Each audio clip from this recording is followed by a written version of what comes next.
Hello and welcome. Today we're going to take a look at a game called Conclave. This is an online RPG turn-based Dungeons and Dragons, basically, kind of game. It's developed and published by 10 by 10 Room, and basically it's like a two-person team working on this thing.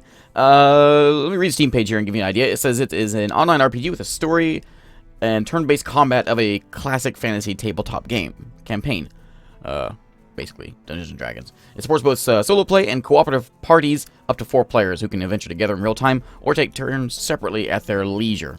So this game is on Steam. I'll put a link in the description. You can check it out.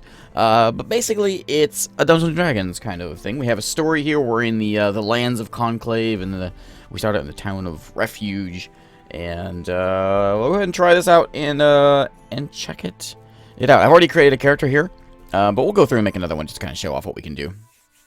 We have 5 different classes to choose from. We have a beacon, which I guess is something sort of like a paladin kind of thing. We have a rogue. We have a runecaster, which I guess would be the mage class. We also have a truebow, which would be, I suppose, like a ranger. And then vanguard would be the warrior.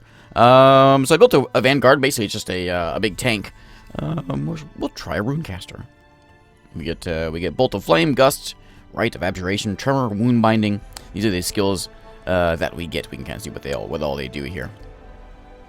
We'll select that. And now we have 5 different races that we can choose from. We have the orc slash dwarf sort of race. We have I suppose these are maybe the humans, I suppose. Kind of typical ones. We have what would this be? I don't know. The reptile guys. We have the rogue class, essentially, is what this one is. And the trow are sort of the elf sort of thing. I'm thinking this is probably the one we would want to pick. I don't really know if it matters. We can see when we choose our race, it gives us additional abilities. I think we can click on these and it tell us. Yeah, it'll tell us what it does. So, like Trow Resilience will give us +1 all checks until the start of next turn. So very nice. We also have a knit. So who should we be? We're a wizard. Maybe this one. These look wizardly. We have recover, which I'm assuming is some sort of heal. No, +1 dodge, and you heal. Okay. I don't think you go away. Light call. More markings on your skin, flare and dazzle a nearby foe. Okay. Daze people. Defensive posture. I think everyone has defensive posture. Well, let's be. Oh, these guys have camouflage. They're like they're the reptile people. Nyx audacity. Successful check of insight against adjacent enemies. Insight. Okay. We're gonna go with the trow just because, I don't know. Sure, these are like goat people. We can be a goat person. We get to pick our portrait. We don't have a lot to choose from, but we have a few. We will be this guy because he's yelling. And my name's going to be Nook. I already have a Nookrium. I'm Nook, the yelling goat. That is my name. Alright, so the map, this is our world. We are in the world of Bastion. I'm not sure why it's so tiny. I wonder if I can make it bigger. I may need to adjust my screen here. Yeah, this is the world of Conclave, and we are in the town of Bastion. And we'll get a bit of a story here in a moment. We're going to pick the green one because that's the only one we can pick. And we'll get a bit of a story here. So let's begin our quest of the last Dreamcaller. There we go. You know what? I didn't get my intro story. I guess because I already played my first character. It didn't give me the quick rundown. Basically, we're in the land of Conclave. We're at the town of Refuge. There wasn't much more than that. I don't remember. Something happened. There's some sort of unexpected return of a long vanquished Dreamcaller. I'm just reading the Steam page here. Alright, so in the common room of the Hammer and Tongs, the fire is low, and the inn's bard has put away his loot for the night. Like the other patrons who linger so late, you've come to stave off sleep, which in recent weeks has been heavy and dreamless for all in Bastion. The city is quiet, or as quiet as a city its size can be. The harvest from the fields of the Agenor Veld have started to fill the markets, and the aegis protecting the whole of the Conclave remains as strong as ever. Yet no one seems to dream. And you sit and watch the fire's embers while the innkeeper sweeps up the scraps of the day. Do you play Snarl Drap? So this guy, I won't read all this, but the guy comes over, he wants to play a game. And while he's talking to me, we hear a rising call of a horn from outside the inn. And the innkeeper heads out and checks it out. He says, Innkeeper strides toward the open door of the inn and glowers out the darkness. Hold now. You wake the dead with your noise. So he heads out, and then we have a choice. Do we want to just continue playing games? The innkeeper, he looks burly enough. Or do we go outside and intercede? Well, of course we intercede. So we head outside, and we don't see anything. We take a few moments to adjust the dim light. There is nothing. The inn is everything in front of the inn is deserted, but we get ready to go back inside, and there is a glint of metal that we see further down the street. A figure in ragged trousers. Ragged trousers are the worst, with notched blades, so we're going to take him out. So, again, in D&D fashion, this is basically what this is. I'm going to adjust my screen real quick, because this is not really what I had in mind here. I wanted it to be bigger. Can I, like... Let me see here. Hold on a second. Let me adjust this a bit. Something like that. We'll make it... I guess I can't get it into, like, 16 by 9. Okay, that's fine. That's fine. Okay, so this is our battle map. We are fighting a boggart scavenger. We can click on ourselves and we can see all of our stats that we have. We just, this is sort of what we start with. I guess, assuming we will level up and we can change these a bit. We also have our abilities here and our equipment that we are wearing. And then over here we have the boggart, which is a hungry-looking boggart. Seems down on his luck and desperate enough to be dangerous. And we're going to kill him because he's down on his luck. So we're going to take a minor action, and we can either choose to defensive posture, move, or trial resilience, which is the +1 to checks until the start of the next turn. It also removes poison if we want. That would just move there, and we'll act. And that'll move us. So now you can play this with up to 4 friends. You can invite players. It doesn't have to be real friends, be anybody. I guess it can be fake friends if you want. And then you can have a party and you can go do your thing. You can also play it, since it's turn-based, you sort of play it casually, D&D style. That was our first move. Now we have a minor and a major action. We can fire a bolt of flame. What's Rite of Abjuration do? Check lore against the will of an enemy within 5 squares. Enemy becomes abjured. We also have Tremor, which does a blast 2 squares long and 3 squares wide. It's like a big blast. Not going to be big enough. So let's just bolt of flame him. Invoking the fundamental file rune, you direct a bolt of flame to scorch a foe halfway across the battlefield. And we're going to do that. So we're going to mark him and then hit act. There we go. We bolt of flamed him. He took some damage. Solidly hit. So now the next event is going to be his turn. He's going to move forward and move forward again. Now it's our turn again. So minor action again. We can... Ooh, what's gust do? On enemy within 3 squares. Success target is pushed 1 square. Yeah, do it. There we go. We gusted him. And now we can... Now he's a little too far away, but he'll get... He won't be able to make it right up to us. So we'll just bolt to flame him again. I'll keep on forgetting. I can't click on him. I need to just click the thing and then act. There we go. He's not quite dead. He's going to move up. Oh, he just burned him to death. All right. I was hoping to do my gust or my different spell. That's okay. We burned that boggart. All right, so call for someone in the inn to fetch the spire guard, but no one answers. And we were surprised to see the inn's door is shut and the windows dark. 2 uneven lengths of chain are all that's left of the sign hung outside just a few months before, as if the inn has been closed for months or even years ago. You look, I realize the city is dark and lifeless. That horn is sounding again, and we follow these echoes. We're following around trying to find this thing, and we come across a pile of charred meat, essentially. We hear a hiss from the other side of the courtyard. A drakeling moves into the light, a bit of bloody cloth trailing from its jaws. It looks much like the hull lizards used by some of the city merchants, but its eyes show no sign of their docility. So, we're about to deal with a lizard, basically. So he's up here. We are right here. We get to go first, apparently. I'm not sure how fast he moves. He's an escaped drakeling, trained by kin and wilderkin alike for both guard duty and pulling carts and plows. Inevitably, some of these escape and go feral. Beware their acidic spittle and vicious bite. All right, beware the spittle. We're going to move right over there. And we're going to bolt of flame him, I suppose. Avoiding the spittle is something I do a lot of, having a 4-month-old. All right, we solidly hit the drakeling. He's going to move forward a couple spots. And we're going to do something more exciting than the... Oh, he spit on me. 4 acid damage. I'm now lightly wounded. Minor action. We're going to... I don't want to gust him. I'm not poisoned, so I think what we're going to do is going to just take a defensive posture, which is going to give us a +1 dodge until the beginning of my next turn. And then we can take a major action. We're going to, what's Tremor do? Invoke the Earth Rune. Clap your hands and turn them outward, sending a rumbling tremor through the earth.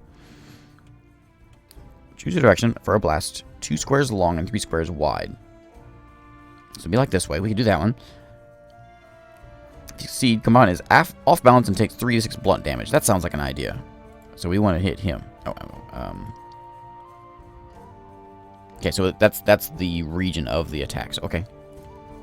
Tremor him. I was expecting a fancier animation than that, like a rumbling or something, not a click. Alright, we got him for 3 damage. He's now off balance. Off balance, I believe, gives him a negative to his AC, so we can hit him a little easier. We have the symbol there. He gonna spit on me again? Oh, he's moving up. Okay, next event. Round 3 begins. Can we take him out, do you think? We can do the gust thing. We can do defensive posture if we want. Gust will, like, push him back. We saw that before. This one removes poison, which I don't really care about. We can also do this to give ourselves a +1 check and then do some sort of damaging thing. I think maybe we take the defensive posture. No, we'll just gust him away a little bit. I forget, I am a mage. I don't want to be, like, having him on top of me. Now, this Rite of Abjuration. Enemy becomes abjured. Disrupts the enemy's place in the concordance. What does this mean? Let's do it. I don't know what it means. We did something to him. He's now abjured. Which means, oh, -2 to arcane ability checks. Alright, okay. So he's going to move up, and he's probably going to bite me. Solidly bites me, dealing 5 edged damage. I'm now wounded, but it's now my turn, and we're going to... what's this one do? +1 all checks. And just the poison. We don't care about that. We're just going to defensive posture. +1 dodge. And then we're going to... I think Bolt of Flame is the best thing I have. 3 to 6 fire damage. Or we can do Tremor, which is 3 to 6 blunt damage. It makes him off balance, though, so I suppose that's best. So let's do that. Maybe it'll help us out a bit. He's now... Oh, Nook is now staggered. Oh, he did some sort of... Oh, he has like some sort of, like a return thing on me. I see how it is. Probably because I cast while in melee. Okay, round 5 begins. So we're going to... We need to gust him, I suppose, first. We got to push him back before we do any sort of main attacks. Then we take our major action. We're going to Bolt of Flame him. And... Bolt of Flame? Oh, that didn't do anything. That did 2 damage?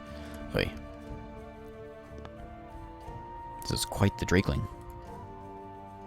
4 edge damage. I'm now gravely wounded. No longer off balance. Well, we'll have to fix that. So we will... I could always just move. Where's it gonna... Oh, can I not do... I can't do the push thing anymore. Let's do the defensive posture. And then we're going to... I think we need to Tremor him again. Yeah, Tremor that guy. 5 damage. There we go. That's what we need. And he is now dead. Alright, we got him. After your foe is defeated, you continue on your quest. So you're on the well, you find the mangled body of a Lumen woman. Clutched in her fist is a lone dagger that might have once been fine, but is now chipped and pitted with rust. Horn's call is coming again, much louder this time, more sound echoing. Leave the courtyard. So we're heading over there to the Worm's Meander. On the other side, you enter one of the upper city's gardens, passing between twin trees that form a living gate. Inside, you find an overgrown path to the base of the low hill fringed with trees. From its top, the sound comes the sound not of the horn, but of a guttural chant. Creeping closer, you glimpse robed figures circling a misshapen stone monolith. Surface pulses with sickly gray light illuminate the chanters, whose goatish features, hey, that's me, and horns mark them as trolls. Oh, maybe not. Each holds a knotted length of cord, undoing the one knot wherever the chant reaches a crescendo. So we can charge into the attack by taking them by surprise, trying to stop this ritual they're trying to do. We can advance cautiously, or disrupt the chant. Recognize the words of the broken tongue in the chant. Perhaps you can disrupt the chant with your own. Can we try to do that? Unlock with lore. Try it. You shout words in the broken tongue that match the pace of the chant, but alter what you understand of its meaning. One of the trolls loses his place, speaks your words by mistake, and makes a strangled cry. He sags to the ground, bleeding from his eyes and ears. Another troll turns to see what when you felled. Cursing in the broken tongue, she begins clawing a gesture in the air. A challenge begins. All right, so we have these two guys, troll chant leader and the troll chanter. We have to deal with. All right, let's do it. We're gonna go ahead and we can move right there. And let's go ahead and I guess they must be out of range. What's recover do? Oh, right. We don't need that. Tremor is not going to do me any good, so we're just going to do nothing, I think. Or might just do nothing. All right, we'll just I don't know how to just not do anything, so we'll just move back. Haha. That'll show you. As soon as they get closer, we're going to jump up on them. What does this symbol mean? I don't know. Assuming we're dealing with some sort of mages here, so we'll have probably some sort of a magic fight. No longer dazed. Okay. So we need to move a bit forward. And I think he's he's 4 squares away. He's in range of my bolt at least. So we'll bolt this guy. How many hit points do these guys have? Ooh, not many. 6 damage. Nice. Now gravely wounded, and he's also burning. He's burning more. I'm now dazed. He's transfixing me. Alright. Wonder if he will burn I don't know how long he burns for. If he burns one more turn, he'll be dead. I may need to just focus on this one. Yeah, you can't transfix me twice. Come on now, Troll Chanter. This guy's the leader, so I'm assuming he's a little more problematic. So we're going to gust this guy. Oops. Oh, I didn't click on these. A wizened and scarred troll. Probably wears poorly cared for robes. Okay. And what's this one? Oh, there we can see health there. 13. Elaborate but poorly cared for robes. So I'm assuming this guy's going to die. I'm hoping the burning will work. But we'll go ahead and push him back. Just in case he doesn't. But we'll bolt of flame this guy. Nice. Another critical hit. And there we go. He's dead. Excellent. Oh yeah, that is the burning one is better. All right, so he's gonna move forward, and I think we got this. We can go ahead and we can push him back. We might as well, just to get him out of here. And should we bolt a flame again? We can tremor him. He's in range for tremor. No, he's not in range for tremor. Just bolt a flame him then. Oops. 5 damage, and he's dead. Okay, onward. Too late, gasps the last troll as it falls. The gray light of the monolith fades. All around you, dozens of inhuman shapes coalesce from the darkness left behind, silhouettes of too many limbs. Reflections of single unblinking eyes. Shapes now begin to crawl, scuttle, and float towards you, backing you against the monolith. Then the horn sounds again, reverberating blast that dissolves the shapes back into the shadows. From behind them steps an ancient trow. Tall but stooped, around his neck slung a great curved horn. Saving figments from figments again, old beast, he mutters to himself.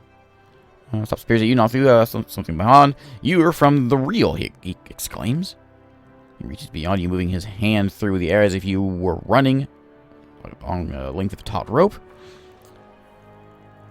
You feel a tug. Suddenly, you're back at your table in the common room of the Hammer and Tongs. Everything is as it was before you first heard the horn. You see the innkeeper sweeping near the door and Idris shuffling her cards. The only difference is that the ancient trow is now seated next to you. Oh? My name is Harrow, he says. What do you call the Ashen Weald? What you now call the Ashen Weald was once my home. I was one of its Dreamcallers, and my task was to keep it safe. I did not succeed. How the fires began, I cannot say. Fire is part of nature, but these spread farther and wider than any mentioned in the songs of our ancestors. Panic spread faster still. Where were my fellow Dreamcallers, and I sought aid. We found only empty villages. Okay. There we go. We did it. I'm not going to read all this. You can read this if you like. But there we go. There's our story, and that is the first quest. We received 100 renown. So does that mean we can now choose the next spot? Can I do something with myself? We'll go here. There we go, we do. We've become a level 2 runecaster. We can gain our new ability. I think Ignite is what we want. I don't know what any of these do, but Ignite sounds like a good idea. Invoke the fire room. Your twirling finger wreathes a patch of ground into burning flames. Oh, yeah, we just... let's do that one. Okay, so now level 2. Is that all I can do here? Is that just for leveling up? If we want to respec, we can do that. And then we would move on to here, I suppose. And we can choose to begin that one. This one, I must complete the Under the Eye of Yasa to complete this one. So we have to do this one. Journey into the Ashen Weald reveals the fate of the lost horns of the Dreamcallers. And that would be our next quest. So anyways, thanks again for watching. This is Conclave. It is on Steam. It's just, I mean, if you're into D&D, that's, I guess this is what this is geared towards. It would be interesting with a party of friends. Anyways, thanks again for watching, and I will see you next time.